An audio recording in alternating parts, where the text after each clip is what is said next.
In this series, we're going to be taking a look at every single Hiya Exquisite basic figure in the Godzilla line.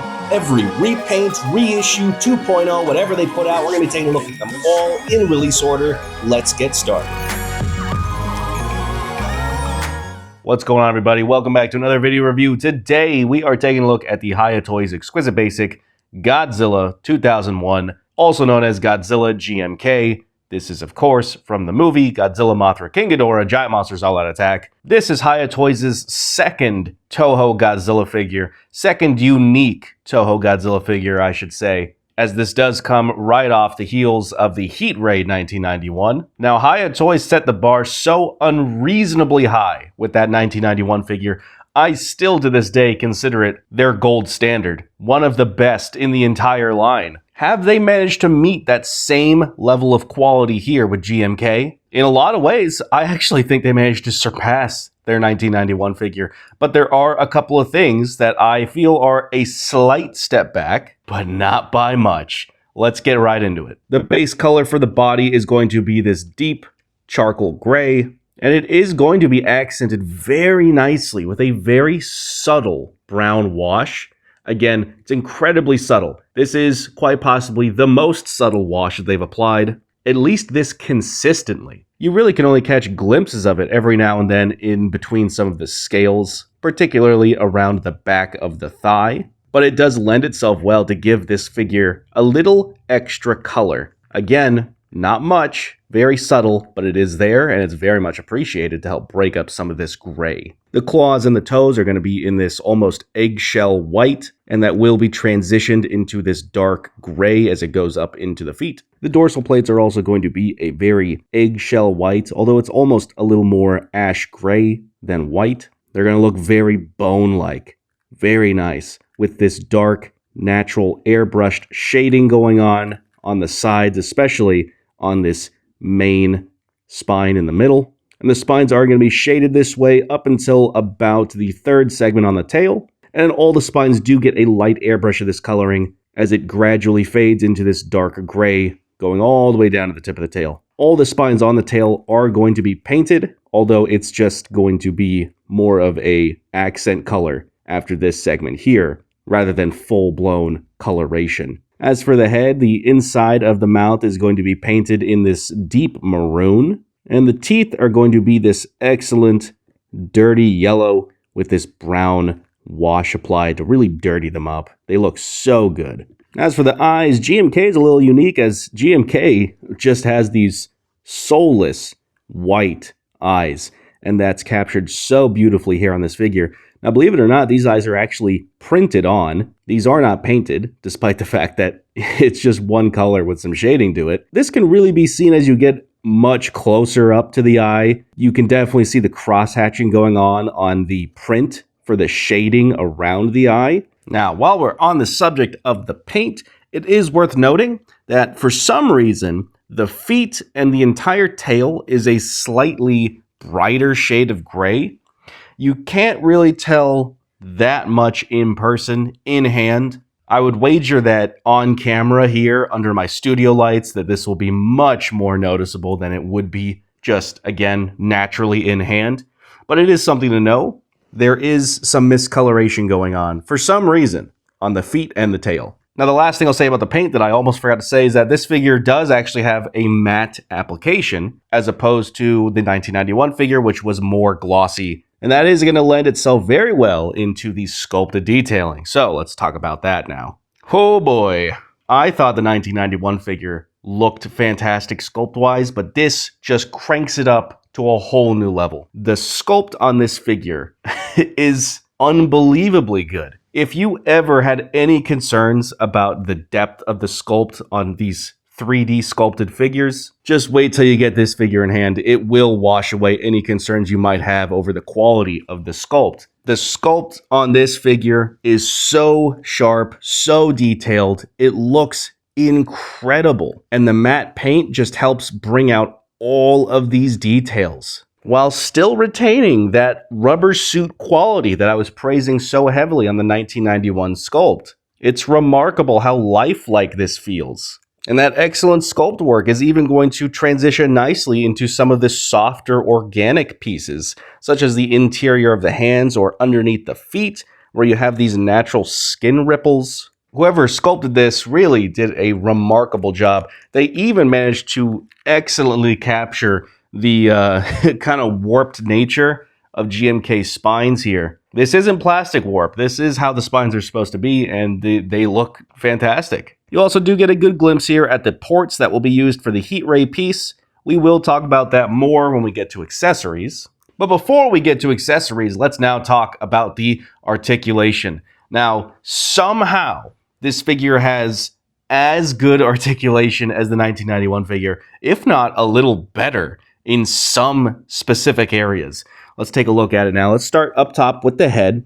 So the head actually has 3 different ball joints here. You get a barbell joint here at the head itself. So it can look up about that far and can look down about that far. Again, that's specifically here on this headpiece. In fact, I'll just pop it up to show you what I'm talking about. It's a barbell right here in a socket. The neck sleeve itself is a socket. So yeah, the head itself has range. The jaw opens. The tongue is on a hinge. This middle neck sleeve is on its own socket system. So again, it can look down that far. It can look up very, very far, about that far.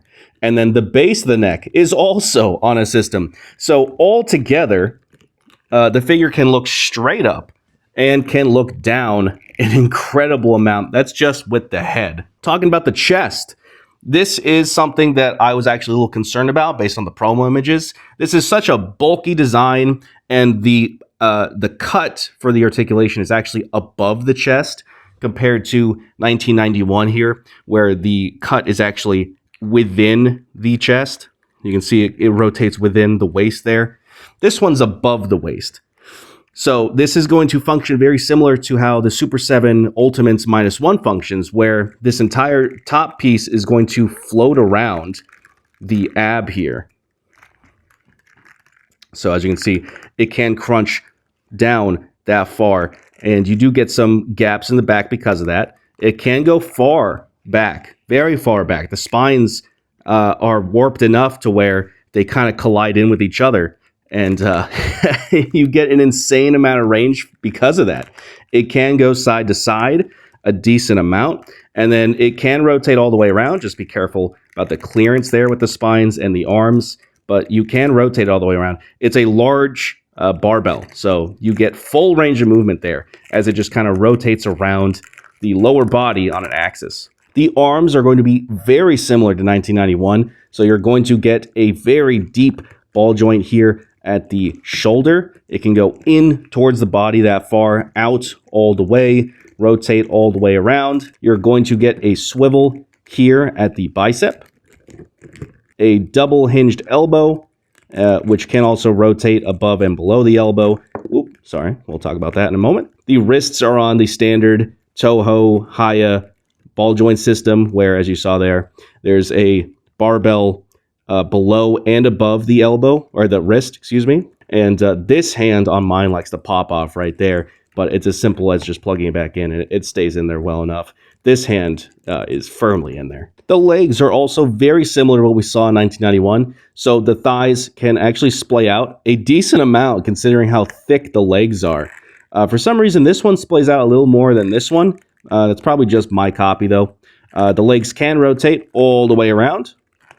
Just got to force a little bit. Again, very thick legs colliding with the plastic there. The knees are going to be on double hinges. Well, specifically, you're going to get one hinge here on the knee itself, so it can rotate out that far, and it can go in that far. And then below the knee is, I think this is actually a ball joint, so you're going to be able to rotate it all the way around. And it's going to provide a little more movement as it moves up and back like so, and then it can wiggle side to side here. And the ankles are on typical Hiya ball joints, so you're not going to get really any tilt forward or back at the ankle itself. The most of that is going to come from this ball joint here. But the feet can rotate side to side a decent amount, and they can rotate all the way around. Again, you're just not going to get any movement kicking forward or back from them, which is really unfortunate considering how fat and chunky these feet are. You'd think the sock would be a little deeper, but no, it's pretty typical for Hiya ankles. Now, the star of the show on Hiya's 1991 was that tail, and this tail is actually very similar. It's pretty misleading as it's a different shape and different form factor as the 1991 tail, but all of these segments are on the same ball joint system where I believe these are all sleeves and it's hiding a system underneath. You can get this tail in just as many crazy poses as 1991's. It's honestly astonishing that they are able to do this on such a unique design and form factor for Godzilla here. The tail can go up all the way and back. You can bend it down. Look at that. This tail is so fun to mess around with. Look at these beautiful curves. This is incredible. I don't know how they did it again, but here we are with something just as good as 1991. Talking about accessories now, much like most other Godzilla figures these days, this figure is going to come with an alternate pair of hands. These hands aren't anything crazy. They're not fists. They're kind of just clenched fingers. It's okay. It adds a little more variety, but they're not so far different from the base hands that they're gonna do anything crazy on your shelf. But, extra display options are always nice. Now, let's talk about the real elephant in the room here, and that would be this. This is the heat ray piece from the 1991 figure. And I want to talk about this now because it is now relevant. Talking a little bit about what's to come. Hiya Toys put out solicitations for the heat ray version of GMK and another Toho figure that we're going to be taking a look at very soon. And spoiler alert, the heat ray piece itself is exactly the same. That is to say that there's not a uniquely sculpted heat ray piece for GMK here. It is this heat ray piece just recolored. Now, why are we talking about this right now? If you'll recall with 1991, you slot this key into the socket at the back of Godzilla's throat here. GMK has a different shaped port at the back of his mouth. You can see it right there. Instead of one bar, it's two little prongs, which means this heat ray piece is completely incompatible with GMK. You will need to buy the heat ray GMK if you want to use the heat ray piece for it, despite the heat ray piece being otherwise identical. Oh boy, this I really don't like, Hiya. This is quite possibly the scummiest thing I've seen Hiya Toys pull ever. In the grand scheme of things, it's really not that bad. They're not ripping you off, but it feels so slimy. Where if you wanted the 1991 heat ray, and then you bought the GMK, you can't use the heat ray piece. Or if you buy any future heat ray figure, you can't share the heat ray piece. They've never done that before. All the heat ray Godzillas, those beams are identical. At least the ones we've already taken a look at. Future heat rays are probably a little different for reasons we'll get into very soon.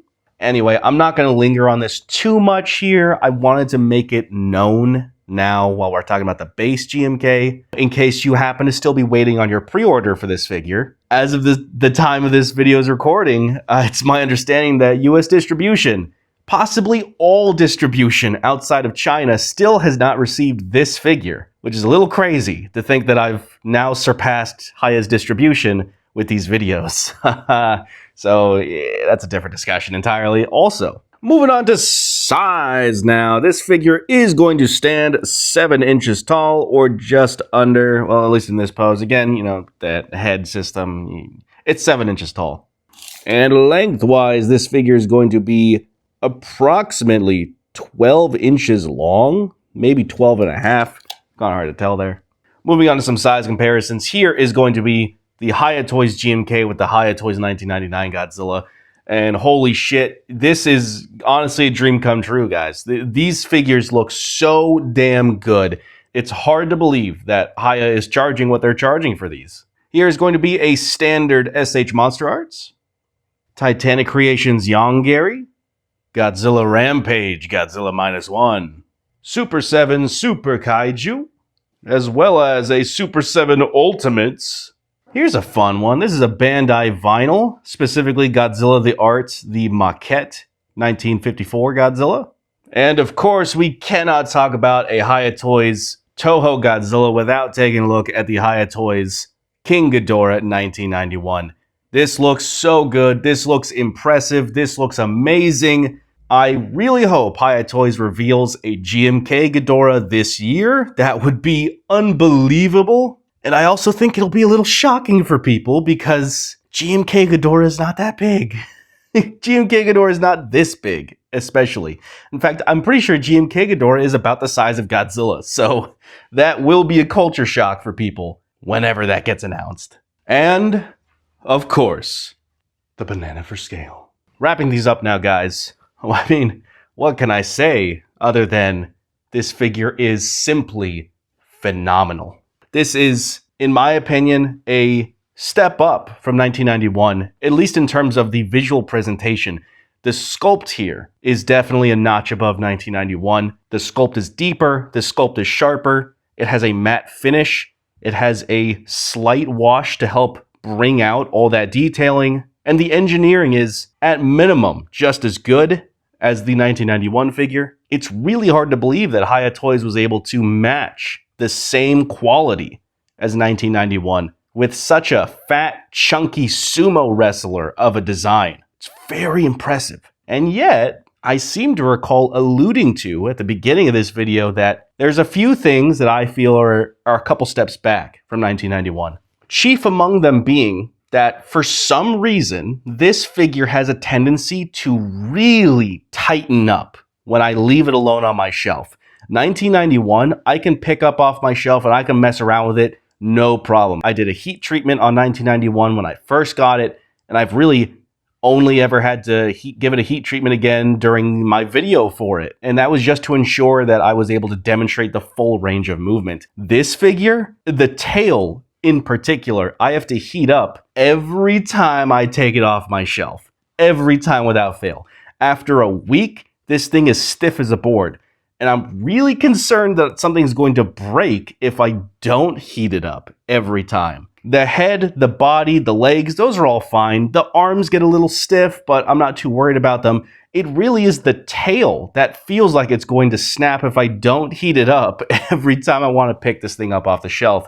And that's a little concerning to me. I don't know if the tail will break if I don't heat it up. But that is a reason why I prefer 1991 over this, is because I don't have to worry about that with 1991. It's a figure I can, again, pick up off my shelf every day out of the week and mess around with it, put it back on the shelf, looks great. This figure is something that, I'll heat up, I'll get it in a pose I really like, and then I'll leave it alone. And that could just be my copy. I do live in an environment that gets astronomically hot in the summer and then pretty fucking cold in the winter. So that could also just be my location. Regardless, that's my personal experience with the figure, and it's a small nitpick against it. Another small nitpick is going to be the discoloration in the feet and the tail. I don't know what happened there, but it's it is there, and 1991 was consistently painted head to toe. Although, as I mentioned earlier, this isn't that big of a deal, especially under natural lighting. You can hardly notice it. Other than those two things,